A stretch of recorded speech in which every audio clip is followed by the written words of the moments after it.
గురుగారు ఈ వారం కర్కాటక రాశి వారికి ఎలా ఉందంటారు? ఈ రాశి వారు ఏ వస్త్రాలు ధరిస్తే మంచి జరుగుతుంది? కర్కాటక రాశి వారికి ఈ వారమంతా కూడా చాలా యోగవంతమైనటువంటి ఫలితాలు గోచరిస్తూ ఉన్నాయి. మీరు అనుకున్నది అనుకున్నట్టుగా అన్ని పనులు చేసుకోవటము, మానసికంగా దృఢ సంకల్పముతో ఎప్పుడైతే మీరు ముందుకు వెళతారో తప్పకుండా మీకు విజయం అనేటువంటిది లభిస్తుంది. ఒక స్త్రీ వలన చాలా వరకు మేలు జరుగుతుంది. అది మీ ఇంట్లో వాళ్ళు కావచ్చు, బయటి వాళ్ళు కావచ్చు, ఎవరైనా కావచ్చు గాక, బంధువులు కావచ్చు. అయితే వాళ్ళ వలన కొంత మీకు మేలు ఊరట అనేటువంటిది కలుగుతుంది. వ్యాపారాలు చేసుకునేటువంటి వాళ్లకు చాలా అనుకూలవంతముగా ఉన్నది ఈ వారమంతా కూడాను. అంతేకాకుండా ఏదైనా వేరే దూర ప్రయాణాలు చేయాలి అని అనుకునేటువంటి వాళ్లకు బాగా కలిసి వచ్చేటువంటి అంశముగా ఉన్నది. అటువంటి ప్రయాణాలు ఉంటే తప్పకుండా చెయ్యండి, ఎటువంటి ఇబ్బంది లేదుగాక.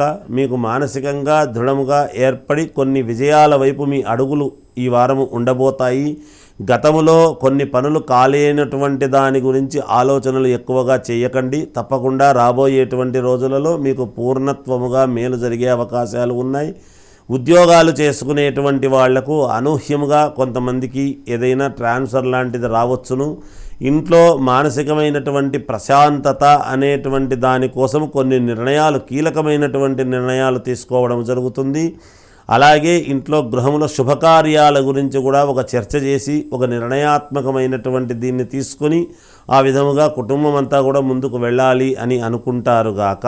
అన్ని రకాల యోగవంతముగా ఈ రాశి వాళ్లకు ఉన్నది ఈ వారమంతా కూడా. ఈ రాశి వారు ఏ పరిహారం చేస్తే మంచిది? ఇంకా మెరుగైనటువంటి ఫలితాలు సాధించుకోవాలి, మేము ఎటువంటి పరిహారాలు చేసుకుంటే మేలు అని అనుకునేటువంటి వాళ్లకు లక్ష్మీ అమ్మవారిని ఎక్కువగా ఆరాధన అనేటువంటిది చేయండి. ఈ వారమంతా కూడా తప్పకుండా మీకు విజయం అనేటువంటిది కలిగి తీరుతుంది గాక. జయోస్తు.